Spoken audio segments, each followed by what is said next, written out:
most of the raw materials needed for today's modern civilization can be found in Africa. Most of the raw produce needed for today's technology and infrastructure around the world is produced in Africa. But meanwhile, we are importing all the finished products of all the raw produce that we produce back into this continent, and this is a problem. Why don't we just build the factories and the industries that will process and add value to this raw produce, and then we sell them to the global market, so we make what? More profit, revenue, and income for ourselves. Why don't we practice these things?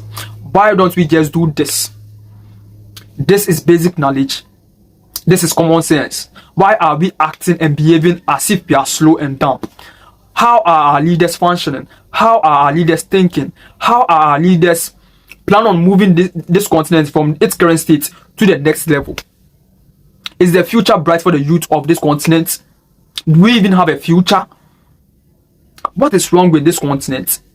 Where did we go wrong? Is it our leaders or the people? Because at this point, I don't understand. I can't seem to fathom what's happening, how we do our things, actions that we take, decisions that we make towards national development and this continent's development.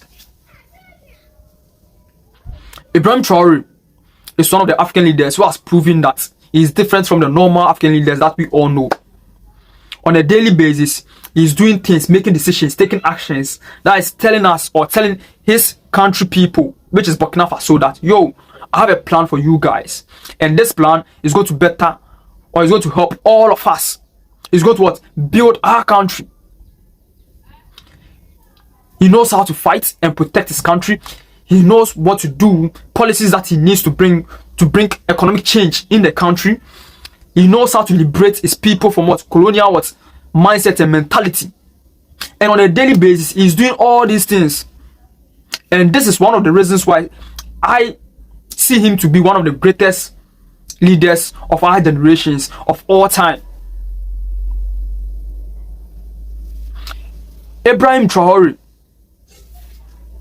has stopped the importation of military cadet uniforms, and now he's producing these uniforms locally in this country, Burkina Faso, with what? Local what? Raw materials, which is the cotton. Burkina Faso is the third largest producer of cotton in Africa. Before Ibrahim Traore, they were importing almost all their governmental garments into the country. We are importing the textiles and even the full garments from the Western, from foreign countries into the country before Ibrahim Traore.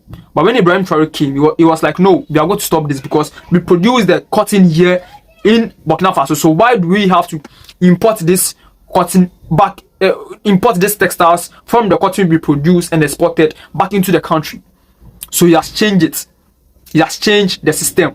He's systematically changing what? The system, which is what? Liberating the people of Burkina Faso economically, politically, and what? It's making them free. Mr. Saros of Tuntun Network has done a video about it, and we are here to react to it. I go by the name Niama, and this is New Wele News and Trends. If today is your first time coming across this content and you find value in it, go ahead and hit the subscribe button, like and share the video, so we grow, so you get back-to-back content just like this. Let's jump right into today's business. This gesture by Traore may seem small to you, but I see it differently. I see it not because of the changes in uniform, but the mentality of managing your country with things that are just around you. This guy is not just your regular soldier who knows how to use the gun best, or only knows how to fight and protect, which is a good thing.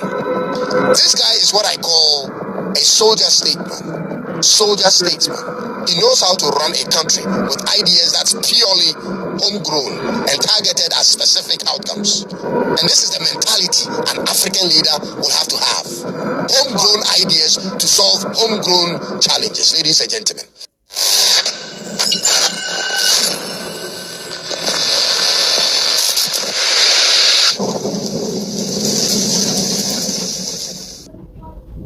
Bob Marley said in the Redemption Song, to emancipate yourself from mental slavery, none but ourselves can free our minds.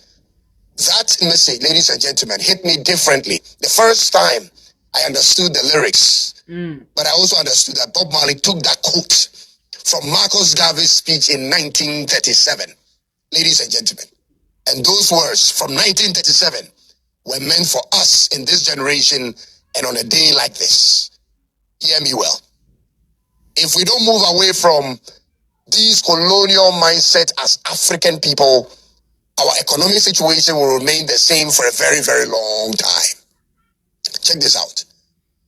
Whereas Ghana's government is looking for more ways to colonize the minds of Ghanaian students by introducing foreign languages into our curriculums, like Chinese and Arabic, the captain of men, the captain of soldiers, a soldier who isn't a politician but knows what's most essential for his people, is focused on liberating his people's minds from the control of foreign indoctrinations. And I'm going to break it down to you as always, ladies and gentlemen. Captain Ibrahim Traore, since he took office, has systematically removed almost everything that's connected to the control of the minds of his people. Because he understands that that's where the major problem of Africans lie. It is in our mind. The control of our minds, our self-esteem, all of that is in our minds. You must... This is very true. This is very, very, very true. The colonial mindset and mentality, the slavery mentality, that makes us believe that anything from the West is of the best. Anything from of the West is of what? Top quality than what we do back home here. One example is even the culture, right? We want what? We have a taste for these foreign goods, their clothing, the way they style, the way they dress, the way the food they eat, their language that they speak. Meanwhile, our local culture is far better than theirs. They call their food, they call some of their food junk foods. And their doctors, their medical personnel, like experts, are going around preaching that you guys should stop eating this kind of food because they are what? They are junk food. They don't have any beneficial nutrients for your health. They are going about on their radio stations and social media platforms preaching to their people that you guys should stop eating this food. Meanwhile, we Africans, we Ghanaians to be specific, we are now running towards the junk foods that they are preaching against. You see a Ghanaian man layering his clothing, right? He will wear a vest, he will then wear a t-shirt, then wear a short sleeve shirt, then wear what? A puffer jacket. When you ask that man, why are you dressing this way? You will go like, I'm copying from the West. That's how they dress. And I ask myself, or I ask them, do you know why they dress that way? It's because of their weather. It's because of their weather. When they should come here, they are not going to dress that way in Africa here, because Africa here is hot, and in their place it's cold over there. That's why they layer their dressing. But we believe everything that the West or this foreign our colonial masters does is of what is the right thing to do, without any proper research or without any proper insight looking into the situation or what's happening. Speak a new language as a leader to all of your people. You must speak a new language to them at all times and follow up with policies that develops a new self-esteem in your people.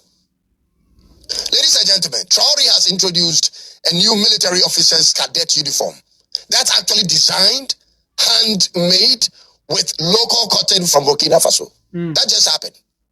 But this is not the first time he's doing this. He first of all replaced the previously imported colonial era black the courtroom robes, with new attire made from Faso Danfani. Now, Faso Danfani is like Ghana's kente fabric. It's hand-woven. He's using something like our kente to make the garment, the coat for the judges, ladies and gentlemen. And he changed it because it looked... You know, to date, Ghanaian judges still wear the wig, that white wig that the colonial masters introduced to us. And meanwhile, the West, the UK and the US, just don't wear those wigs again. Do you understand the mental slavery, the slavery mentality, the colonial mentality that we are still indoctrinated, like we are still consumed by? The white wigs that the colonial masters introduced to us, right, for their judges when they are in their courtrooms and they are judging or looking at a case. Yeah, Africans, Ghana to be specific, you go to share our wig, Yeah, judges some who share our wig and their robes. Meanwhile, in the West, in the US, in the UK, their judges don't wear those wigs again. And those wigs was because of during that time it had a what like it had its own what interpretation or what explanation. The reason why they wear that wig during that time, and now that wig has no importance or significance or relevance to them again, they've do away with it. But Ghana and still judge said it's just our wigs need be. It's no what are we is it said we are not thinking of what are we waiting for someone to tell us that don't do this, do that, do this? What's happening to us? Colonial, which you don't need a historian to tell you. Then he introduced a new flat top cap, which is like a hat, as part of the redesigned judicial uniform in the country. And he's been doing these things from 2024. He's constantly introducing ideas and policies that reflects the kind of people they are. And now he's introduced this new cadet officers uniform. Ladies and gentlemen, what it means is this: from henceforth, there will not be any more importation of the fabric used to make uniforms for the officers cadet in Burkina Faso. There'll be no more. Which means the making of the Faso Dan Fani fabric is now going commercial. And the Faso Dan Fani is produced 100% from cotton, which is actually grown 100% in Burkina Faso. For your information, Burkina Faso is Africa's third largest producer of cotton. And so, like 99% of the materials that has to do with the making of the uniforms for the military, the cadet military, is now coming from their country. This guy is not just your regular soldier who knows how to use the gun best, or only knows how to fight and protect, which is a good thing. This guy is what I call a soldier statesman. Soldier statesman. He knows how to run a country with ideas that's purely homegrown and targeted at specific outcomes. And this is the mentality an African leader will have to have. Homegrown ideas to solve homegrown challenges, ladies and gentlemen. Now, because I always say that we are no different from the rest of the world. I mean, we Africans, we are no different from Asia, China, US, the UK. I mean, the people, we are no different from them. We behave and act the same way. The only difference is that they have good leadership, and we look amongst ourselves, right? The best amongst us in terms of what ideas, good ideas generation, in terms of what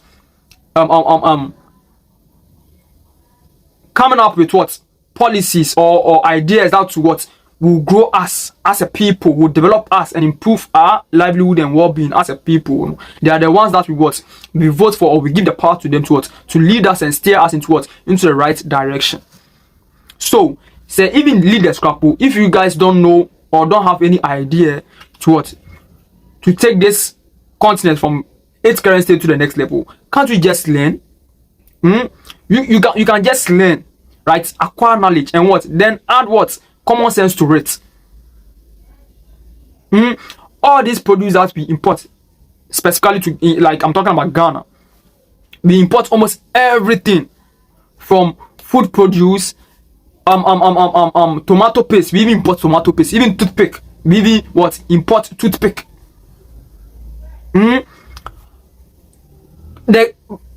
Why do we import all these things in Ghana here? Can't we produce all these things in Ghana here? I believe we can. See, cars that we import into this country, we have one legendary or big man here in Ghana who goes by the name Kantaka. He produces car in Ghana here. Instead of the government to invest into that man's industry or factory and what, scale up the production of cars in his factory so it can produce more cars to what, to the larger population. No, we won't do that. We rather import them into the country, and that is also what, killing our local business and what, and our economy at the long run. Why are we behaving as if we are slow, we are dumb, as if we don't think, as if there are no brains in our heads? Why are we doing this to ourselves? Why are we doing this wrong to ourselves? of this move, cotton farmers in Burkina Faso will now have to grow more. Then the Faso Dan Fani fabric makers will now have to make more. Then contractors who used to import the previous fabrics for the state will have to look elsewhere. And this will help balance their forests and their local economy. Ladies and gentlemen, Traore with this move has essentially established a new supply chain system that will keep the local economy circulating. This is a masterpiece. And ladies and gentlemen, it's not even hard to figure out these things. It's not even hard. The problem is governments across Africa have made contracts their bread and butter. Even when they know what's best for the country, they won't do it because it will block their sources of making money. Ladies and gentlemen, someone is given the contract to supply. The contract figures are extremely bloated, and then kickbacks are sent to these people behind closed doors, and the country suffers. This is the route. This is what they do. This is the system they have built. This system is what they don't want to end. Ladies and gentlemen, I mean, think about it. Where does all the timber in Africa go to? We cut down huge trees every day, yet we don't have any commercially automated timber processing plants to produce the furniture we spend money to buy from abroad. We don't have them here. So what are we doing? Does this make sense, ladies and gentlemen? You grow cocoa, okay, and you know the global industry size of chocolate products, but you don't have any internationally competitive chocolate brands from Africa. What are we doing? You don't need to be too smart to know that Africans are our stumbling blocks to our own development. It is our own selves. When you think in line with supply chain, with everything produced in your country, that's when you give yourself, your country, a chance to develop on all levels and at a faster pace. So for instance, you produce item A from the farm. This item A goes to plant B for processing. And then you go to group C, who will market it, and consumers will consume it. And in some cases, the residue of consumers goes on to become a primary raw material for another product. This is a supply chain that predicts success through efficiency and purpose. Everything is purposely grown. But you look across the continent and everybody is confused with what to do.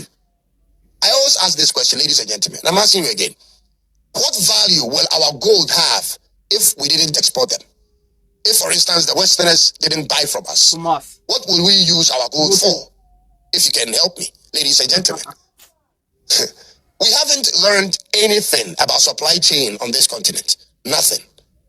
From the source to the consumer, we haven't figured out ways to diversify our resources, and it seems normal to most people. Then this Traore guy comes in and realizes, for instance, the tomatoes have more value and long shelf life when you process them. And so what does he do? He immediately, he sets up a state tomato processing plant, and now Ghana is crying because our fruit tomatoes come from them. Today, currently, tomato prices in Ghana is at all-time high, whereas there is plenty tomatoes in Burkina Faso, but they aren't selling. They are processing them. They are busy adding value to them.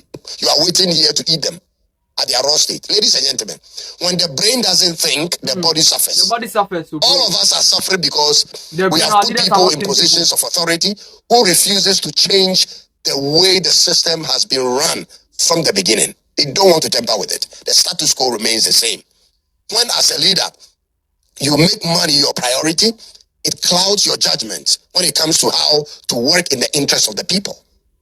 All you'll be focusing on is how to ensure that you can continue to receive extra money from different sources. So you are using your position to make money. Imagine, ladies and gentlemen, if Traore were the president of Ghana. Just imagine what this guy would do differently. I know exactly where he would begin from. He would nationalize a mining company like Goldfields Ghana in Takwa. When their leasehold expires, he will nationalize it. He will go into commercial state farming, and he will start with cocoa farming. He will process the cocoa into different products. Yeah. But you don't want to go into state farms. The government of Ghana doesn't want to do that. You don't want to go into state mining, and you don't want to get into anything that has to do with processing as a state. But my question is, how far can you go in such a competitive world when your mindset is like this? This gesture by Traore may seem small to you, but I see it differently. I see it not because of the changes in uniform, but the mentality of managing your country with things that are just around you. Build an ecosystem for your country where one thing leads to another or depends on another, and it works in a cycle, ladies and gentlemen, and you can predict the outcome. In that case, whether you face sanctions or not, you are good. To go. You are good. Okay. Leadership is actually not for everybody, folks. It's not. And I'll end it here. Thanks for watching till the end. My name is Cyrus. See, the reason why we import, if a country needs to import something, that means that country doesn't have that thing, right? So, for example, if Ghana should import, let's say, apples, right? Apples to this country, it's understandable. It makes sense because our soil here can't produce the apples, right? It can't help the apple seed to germinate and yield properly on our soil here, right? So if Ghana is importing apples, it makes sense. But if Ghana is importing something like chocolate or maybe cocoa beans back into the country, that's where it doesn't make sense, because there's nowhere in Ghana here apart from maybe Accra here. Even in Accra here, when you grow cocoa here, it will grow. Just that the people in Accra here are not interested in the cocoa production or farming, right? They are more interested into the maize and other food produce, right? So if you're importing things like cocoa products back into the country, it doesn't make sense, because we produce the raw materials here. Why don't we just build the factories and the industries and the plants here to add value to this produce, raw produce, and so they become finished product, so we consume it right here in this country. Just as Mr. Sarah said, about say Ghana, you see, your sanction of something like maybe the West or the rest of the world have sanctioned us or something like that. We are good to go. We are okay because we produce what we eat, we produce what we wear, and we buy the same things. We consume it ourselves. Right? Everything for our survival is produced right here in this country. And we are dependent on that same thing right here. We don't need any foreign thing to depend on. Africa, we need to start changing our thinking, the way we think, the way we make decisions, the actions we take. We need to start changing our way of life. Else, we will still be stagnant in our current state, in our current poor, bad state.